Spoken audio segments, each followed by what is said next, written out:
Bonjour YouTube, moi c'est Masswave. C'est moi qui vais vous accompagner durant toute cette vidéo, et aussi pour celle qui vous sortir au futur.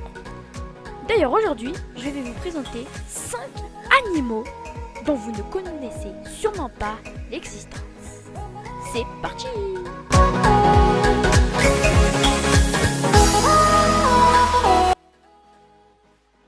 Ah là là, la grenouille arlequin. Cette petite grenouille de 3 cm qui a de multiples couleurs. Jaune, vert, orange. Ah là là, c'est pas beau une grenouille qui a autant de couleurs? Ce petit amphibien vit au cœur des forêts humides d'Amérique latine. On la trouve surtout près des cours d'eau, mais leur nombre s'immunise de jour en jour. Ça veut dire que cette grenouille est vraiment très rare. Et surtout, si vous voyez cette grenouille, courez. Vraiment courez. Parce qu'on ne sait jamais ce qu'elle peut vous faire. Elle est vraiment très toxique. Donc courez. Allez, on passe au deuxième animal.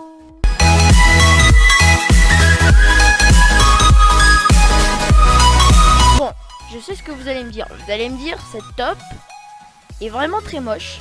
Mais bon, la pauvre, c'est sa race, hein. Donc, la taupe à nez étoilé est une petite espèce de taupe caractérisée par l'étrange forme de son museau. Elle vit dans l'Est Canada et au nord-est des États-Unis. Sa longueur atteint environ 20 cm, la queue totalise un tiers. Son poids se situe entre 31 g et 70 g, tandis que les nouveau-nés pèsent 1,5 g. C'est vraiment tout petit, hein.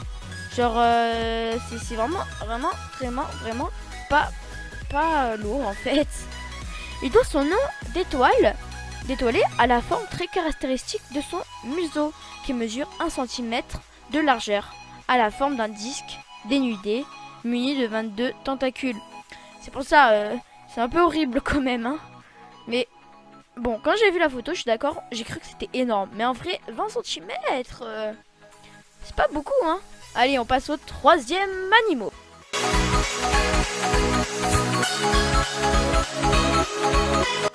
Cette vipère peut atteindre 50 à 60 cm, près de 80 cm pour les plus grands spécimens. Non mais c'est énorme. Je dois imaginer, il y a un truc comme ça qui vous saute dessus. Genre, déjà, on voit sa tête, elle fait peur, hein, avec des petits pics et tout. Bref, les femelles donc sont en général plus grandes que les mâles. Et elle vit principalement, cette vipère, dans les forêts humides ou les taïs.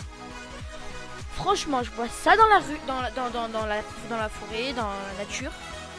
Mais je pars en courant, mais je reviens plus jamais dans la forêt, je change de pays et tout, hein. Ah non, mais voilà. Bon, allez, on passe au quatrième animal.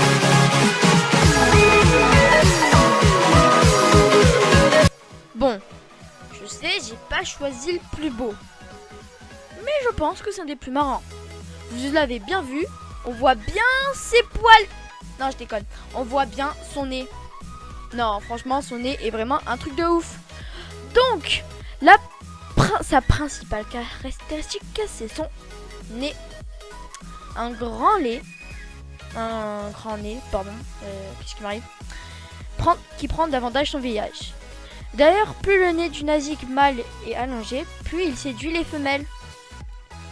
Comme quoi, tu vas avoir un gros nez, c'est pas si lent que ça, hein.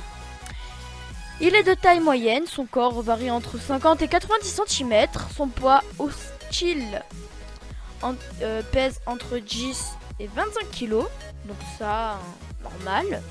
Lorsqu'il est énervé, le nasique peut devenir tout rouge. Vous le trouverez soit dans les forêts très humides, soit dans les mangroves de l'île de Bornéo. Allez, on passe au dernier des animaux. Et après, on terminera cette vidéo tranquillement.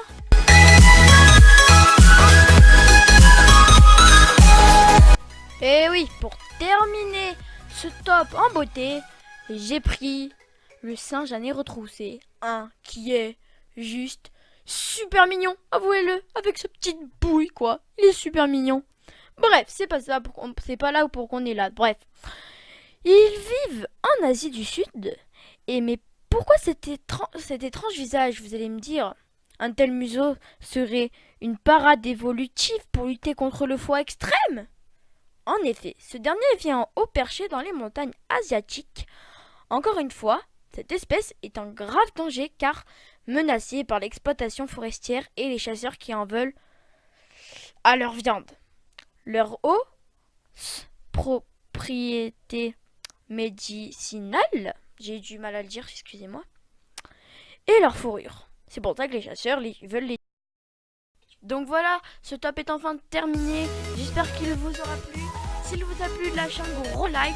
S'il ne t'a pas plu, commente. Et dis-le moi en commentaire ce qui ne va pas. J'essaierai de m'améliorer pour la prochaine fois. En tout cas, moi je te dis à la prochaine. C'était ma